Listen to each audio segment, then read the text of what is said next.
Being here in Korea, on one hand, I feel it's very important because somehow I think Germany and Korea is kind of in a similar situation.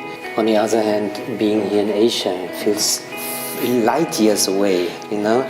When Mr. Röskens told me about that you're planning a game project on it, I thought really how much you could pick up.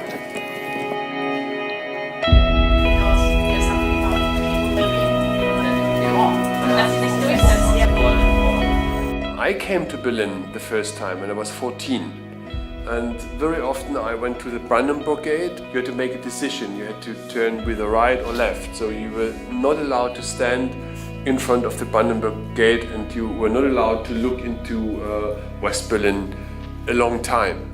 You had to make a decision because it was they didn't want that East German citizen look to West.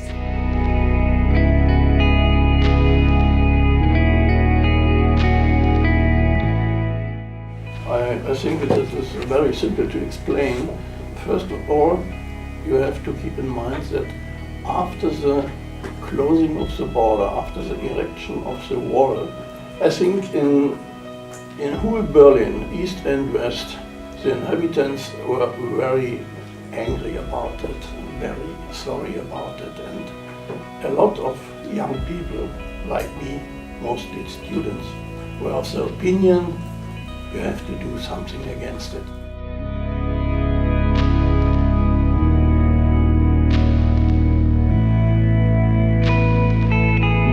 The others are part of the window of remembrance, and we're trying to explain the situation, that there's not only the good ones and the bad ones, and this is what we're trying to be an advocate, to analyze this and to be aware that no matter what are the circumstances, it is still your own decision what you do.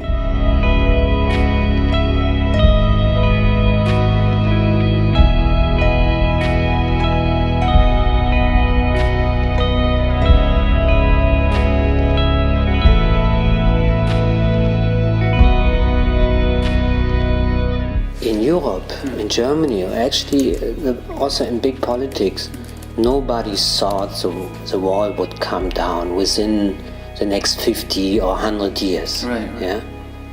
And then suddenly it happened so quickly. Exactly. But it also happened because lots of small people did small or sometimes bigger actions, but people took action.